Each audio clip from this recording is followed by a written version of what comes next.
Hello, welcome to AEC Unplugged. I'm your host, Danielle Gray.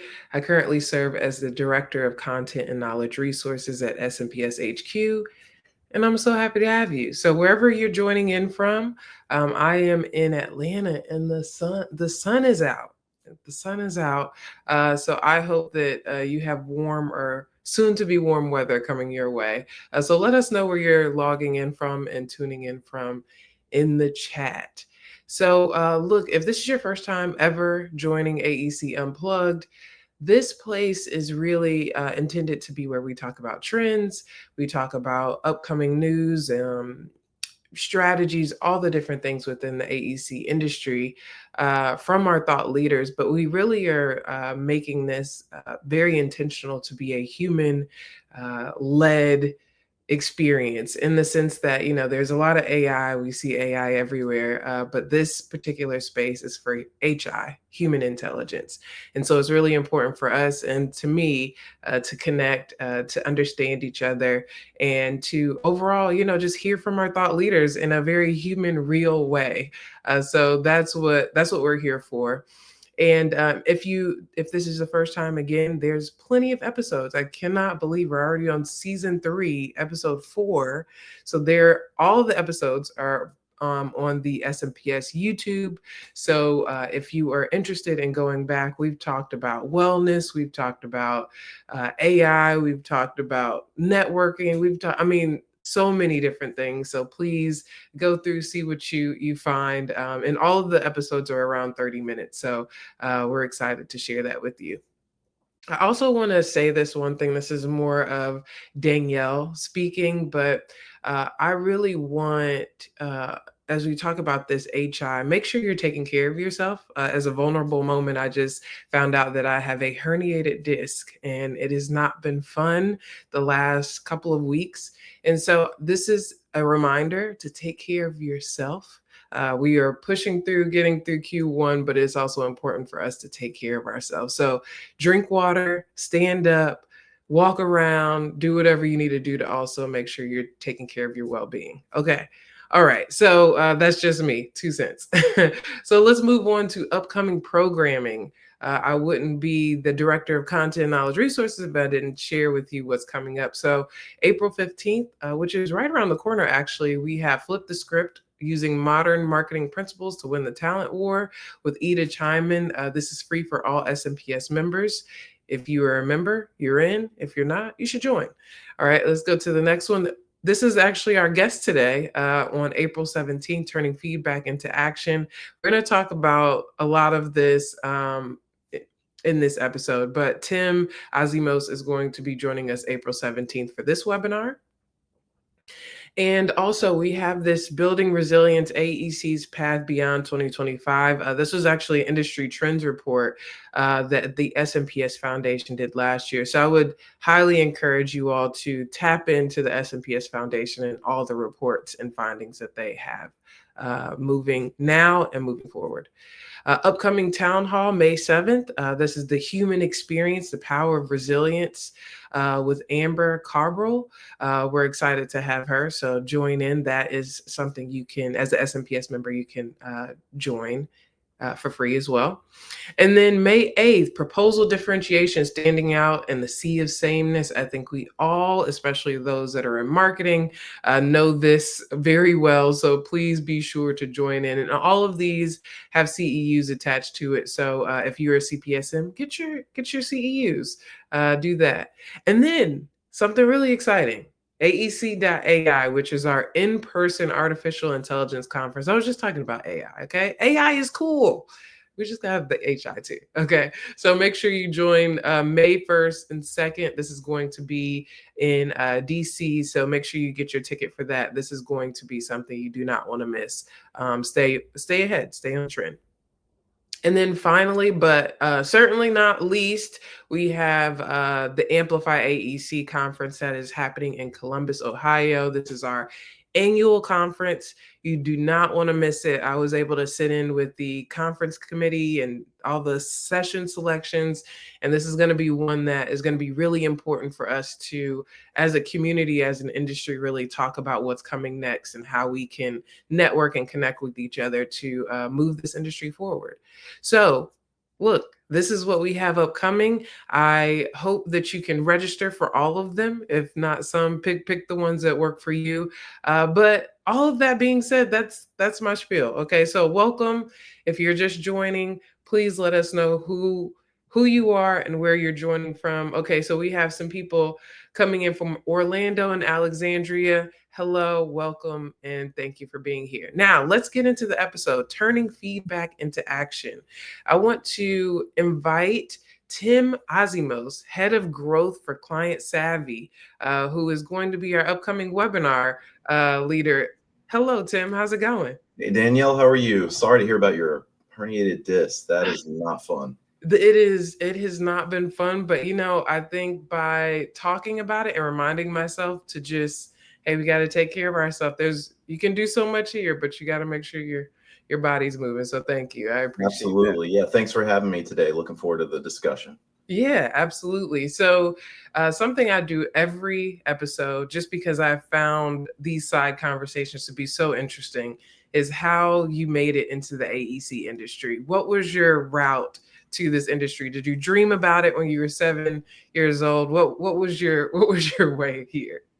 So, unless you grew up the child of an engineer or an architect, I don't think anyone would ever say that they dreamed of being a marketer or Right. business developer in this industry. Mhm. So, like many folks in the industry, completely accidental. Sort of, I stumbled into this industry. I was wrapping up my MBA and was looking to move both physically to a new location, different city, and I was also looking to change careers and kind of capitalize on my degree. And ended up interviewing with several companies. One of them happened to be a civil engineering firm, and they made me the first offer. So I ended up there, and little did I know it was going to be an industry I was going to be hanging out in pretty much my entirety of my career up until this point. Um, I'd been in media and advertising before I went to the civil engineering firm. But yeah, I just didn't know what I was getting myself into. I remember honestly, the first week, I feel like I kept asking dumb questions like, why does the marketing department do proposals all day? Right. It was not what I was expecting, right? Like Right. they hired me because they wanted someone from out of the industry to bring a fresh perspective. And I quickly learned that was only like to a certain degree did they want Right. Of a fresh course. perspective, Hmm. right? But no, it was I was there 6 years and left and thought that I was probably done with the industry, and ended up at a marketing agency where we had a couple clients in the AEC space. And I thought, oh, I know that industry. I could help us grow there. And, fast forward time. And, I'm now with Client Savvy, who was founded by two architects and created a feedback platform specifically for AEC. So I say all that to say, for the young folks on the Hmm. call that are thinking like, I don't know about this long term. There's a lot of us that didn't either. And here we are, for me, going on 20 years later, I'm still in and around the industry. So it's kind of, I think my story's kind of not all that different from a lot of folks. Wasn't intentional. Yeah. Well, that's interesting. I only got into AEC because it was an internship program and they needed some interns and it was Yeah. paid. I was like, yes, and here I am. I guess now it's 15 years later, still working in this industry. I had no idea that I would still be here. So, hey, Yeah. I'm still Yeah. moving. And kudos to the AEC industry for paying their interns. Oh, I yeah, interned right. in college at an agency, and I did it for free just Yeah. to be able to put it on my resume. So, yeah. So the fact that most internships are paid is pretty cool, and they Yeah, pay it is. pretty good for interns too. Yeah, I was not mad at it. I was not mad. Yeah. It was pretty great. So, I do want to talk about just your background as a speaker. So, when I've been speaking within SMPS quite a bit within kind of the content realm, but I think you had to be one of the first presentations that I saw, and at that time it was Build Business. How did you get into speaking, and why do you think that it's I guess what inspired you to start speaking in the first place? Because it's not easy for everyone. Yeah, great question. When I was in high school and college, I was actually, this is a little fun fact, I was the front man of a band, and I was used to being in front of people. Nice. So being in front of people and kind of commanding an audience, if you will, was always something I was comfortable with. So that part was easy for me. But as far as speaking and teaching and educating people, I don't know. I kind of stumbled on it in that media job before I went to the engineering firm. I led some training sessions and actually got tapped to be the director of corporate training in the last few months I was there. So I got moved out of marketing and into a role where I was training people all day.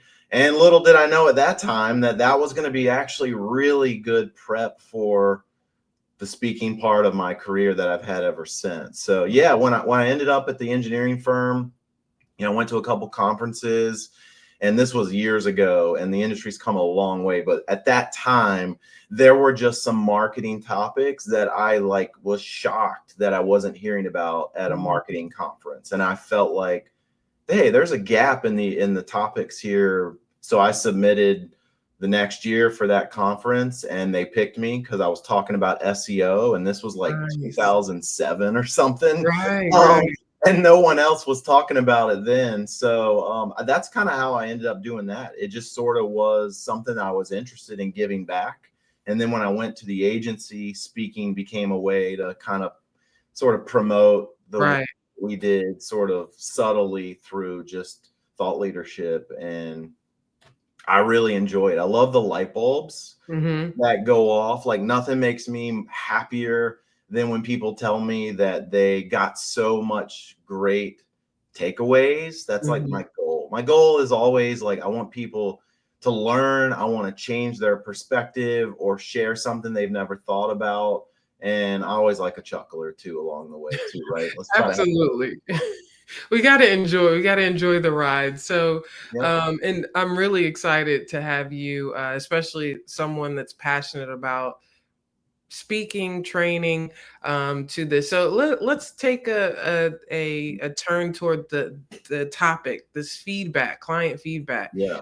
So, what are some common pitfalls that you see when firms are trying to collect client feedback, if they are collecting feedback at all? Yeah. Well, I think that's the first pitfall Right, is they don't. right. They think they do because they say, oh, well, our project managers are always asking clients for feedback. But I think the caveat is formal feedback. So outside of the typical conversations that you have, those questions are always open-ended. How are we doing? How are things going? Right. That's like when I ask my 16-year-old, how was your day? Right. I get a very short answer and I don't get a lot of details that's helpful. Mhm. Right. So I think the first pitfall is they think that they know what their clients think, and they don't feel that they need to do anything more than just the conversations they already have. I think that's the first pitfall. Right. The research shows, we call it the CX gap. There's a huge disconnect between between what engineering and construction and architecture firms believe about the experience they're delivering versus what their clients actually perceive. And that's partly because no news isn't always good news. And it certainly isn't helpful to elevate that experience along the way. So I think that's the first pitfall. I think the other pitfall for the firms that do it, they don't do it often enough. I was just talking to a firm the other day that said they hadn't done a client survey in 10 years, and they wanted to do another one. So every 10 years is a long break, even once a year. Right. So much can happen. Yeah. So I think the infrequency or the sporadic nature is a pitfall. I also think that firms don't ask for feedback that's specific to projects. So, you know, we all get that Hilton hotel survey when we check out 2 days Right. later. You can't fix the problem we might have had after we've already checked out. So when firms are only asking for feedback when the project's over versus Mhm. asking for formal feedback at key milestones throughout the project, they're really missing out on opportunities to uncover issues that they might not know about. And that can be definitely problem. Another issue I see commonly is marketing or corporate does the surveying, and the frontline people don't really get access to the data. And the whole point, in my opinion, in our opinion as client savvy, of feedback is you want to take action to improve that experience. And if only corporate and if only marketing is looking at that data, it doesn't provide the frontline project manager, project executive the opportunity to take that feedback and do something with it. And that's kind of a part B of that pitfall is firms get the feedback and then they don't do anything with it, right? Right. Right. If I ask you for feedback and I don't make any changes when you share feedback, one, you're going to be frustrated Right. and unlikely to give me feedback in the future. And two, I'm missing out on a really great opportunity to actually improve that experience, improve how I'm serving you as a client because you've given me all the details and clues I needed to do that. So those are some of the pitfalls I think that are pretty common. Those are so good. I mean, I didn't think about the idea of getting feedback while the project is going on, and like in those key milestone moments. That feels like, why would you want to know after? You want to know while it's happening. That's so good. And also, something that really stuck out to me is not just corporate. It's not something just for the corporate and the marketing team to add quotes and things like that. This is actually to make you better, in the firm better, the front line better. So that's really interesting. So can you share an example of a firm that's done this well, or an example in general that maybe this feedback has helped produce them business, or just Yeah. a positive way this is worked out? Yeah, I mean, there's we worked with a number of we work with a number of firms in the industry. You know, over the years, I think more than 700 AEC firms that we've worked with that have seen success. You know, I think every firm implements their program in their own way. For example, we've got a very large national construction firm that does sort of a 360 feedback program. What I mean by that is they don't just ask their clients for feedback. They actually ask their teaming partners for feedback, like the architect, the Mhm. engineer, the subconsultants, and Danielle, they even ask their project team members. Their opinion is if we want to deliver an amazing experience for everyone, then if our employees that are doing the work aren't happy, well, guess what? That's going to create employee experience problems. That's going to create challenges for retention and attracting. So for them, they don't just measure the success of a project based on the client experience. They really look at the partner experience and the employee experience as well.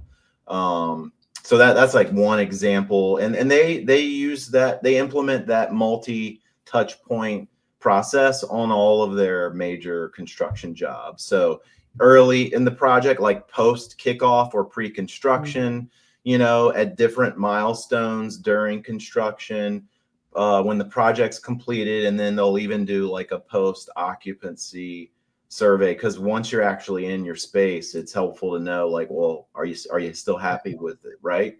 A lot of people forget about it. A lot of firms have already moved on. So Right. um, so that's an example. You know, engineering firms are a little different because they typically have a lot more volume of projects. They're, you know, a large construction firm is working on projects worth hundreds of millions of dollars, and an engineering firm has a lot more individual projects that tend to be sometimes smaller, and they're maybe a shorter amount. So a lot of firms will set up like, you know, it's based around the size of the project. So certain size projects will get a certain treatment, smaller ones will get another one. projects that are, say, under an IDIQ or an on-call where there's lots of small ones, then maybe it's not project specific, but it's more contract specific, and it's like pulse checks every other month or something. The idea is that you want to always be getting feedback from clients, and always be giving them an opportunity to share feedback, because our studies have shown, our platform, 1 out of 4 surveys that our clients send out comes back with challenging feedback that they don't have any knowledge of, meaning there's an issue that they bring to your attention that no one knew about. I mean, that's 1 out of 4 Wow. projects. So think about that. If you just look at your firm's project, and if you said 25% of our projects at any given time have an issue we don't know about, that's problematic, right? Yeah. So the earlier you can identify those issues, the faster you can fix them, and the better you're going to have to make sure your client is just happy and you're meeting their expectations. So that's kind of some of the best practices for people set up. You asked about success or business. I've got a couple examples.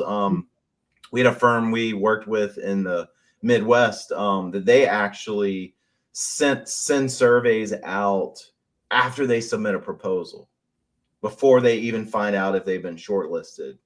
And fairly recently, they submitted a proposal.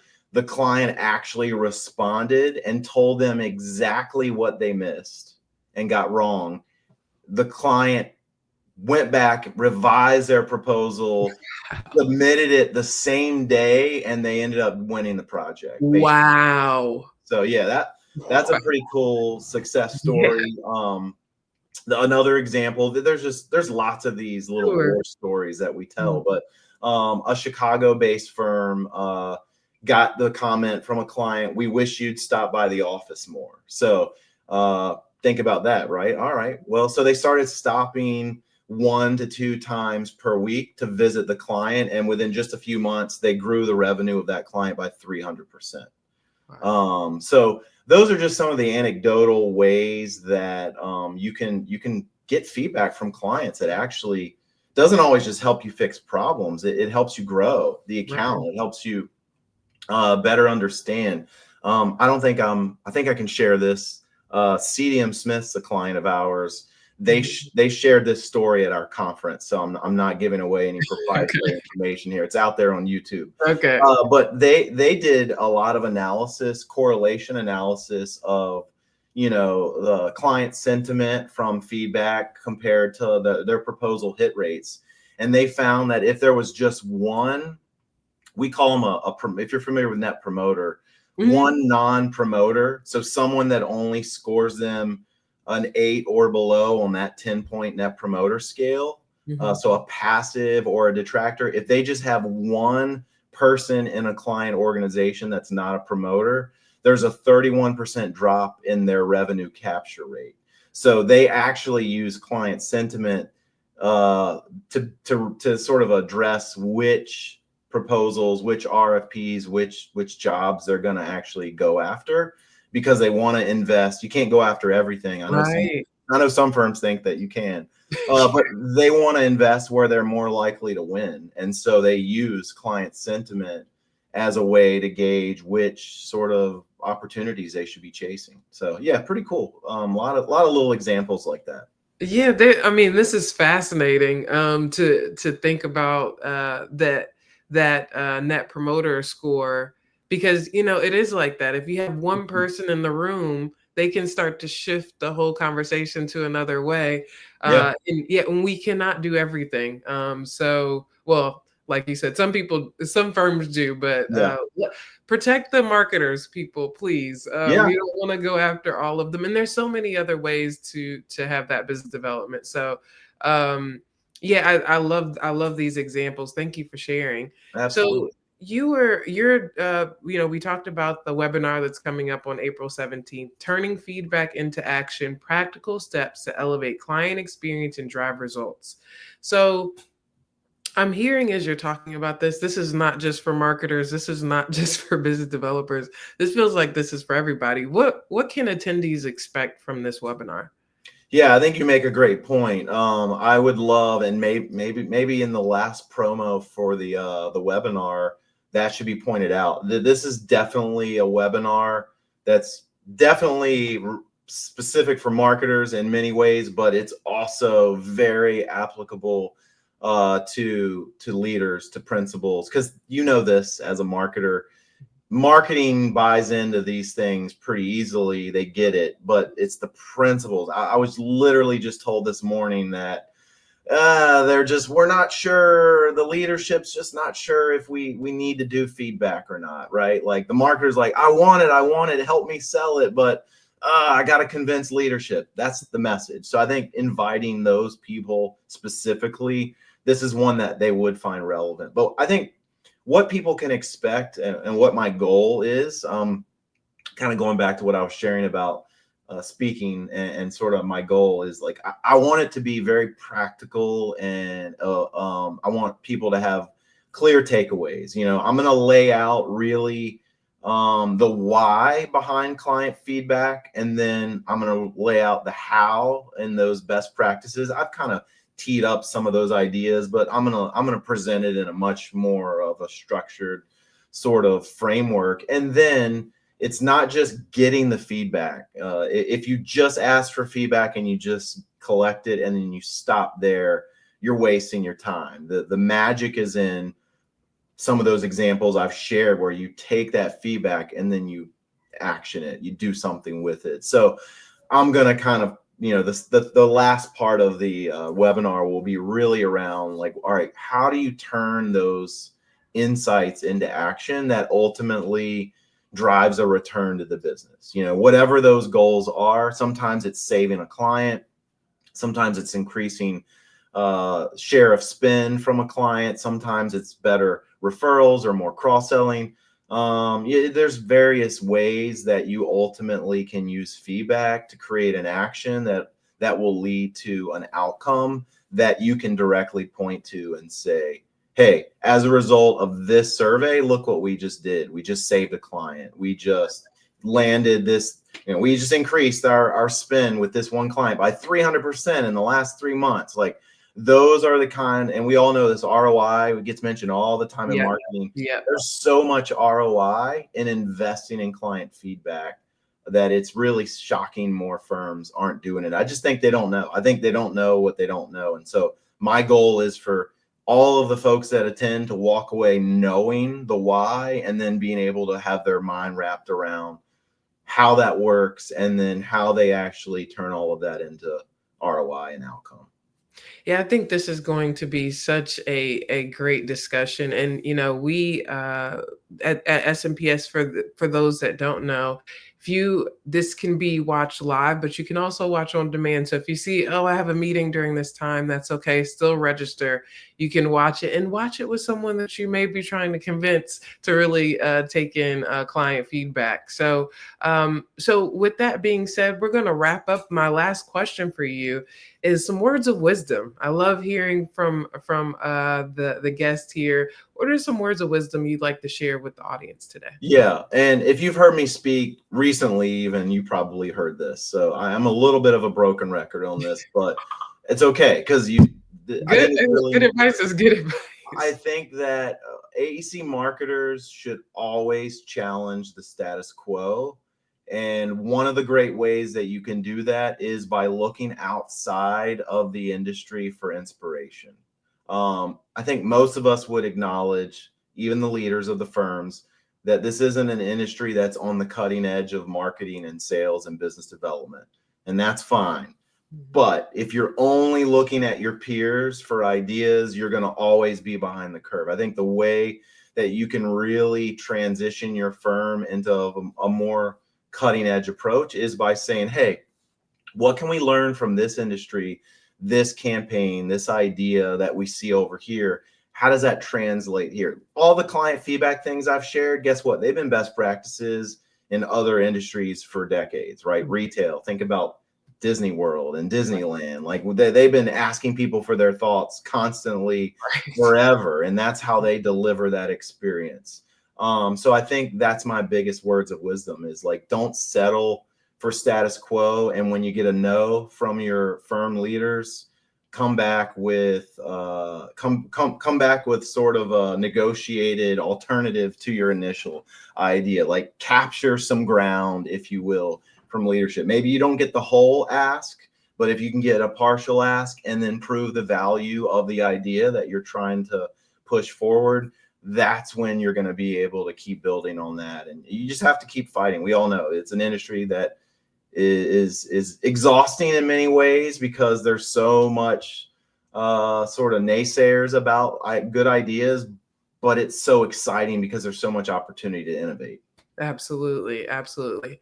Thank you so much, Tim, for joining AEC Unplugged. It's been so great. Thank you. Thank you for being Yeah, here. thanks for having me, Danielle. Thanks everyone for tuning in.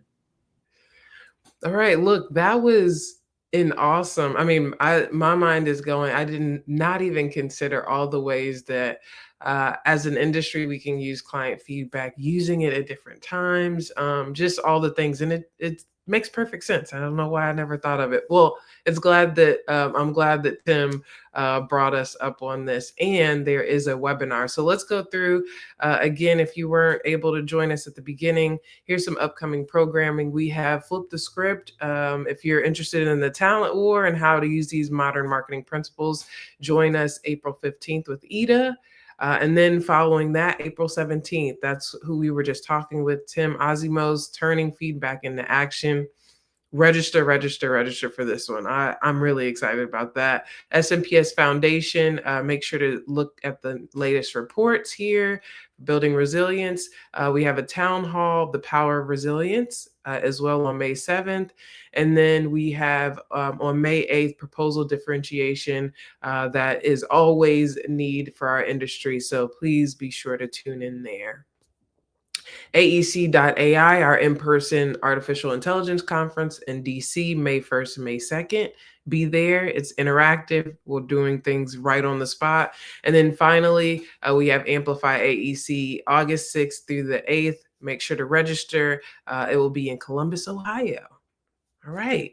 So look, we did it. I'm so excited that you were able to join us today, talking about some really interesting things as we talk about this human intelligence. It's good to know what people are thinking, and it's really interesting to know what we don't know. So I hope if this episode did not move you to do something differently, I hope and encourage that it helps you to think about something differently or be something differently. So thank you so much for joining another episode of AEC Unplugged, and we'll see you next time. Thanks.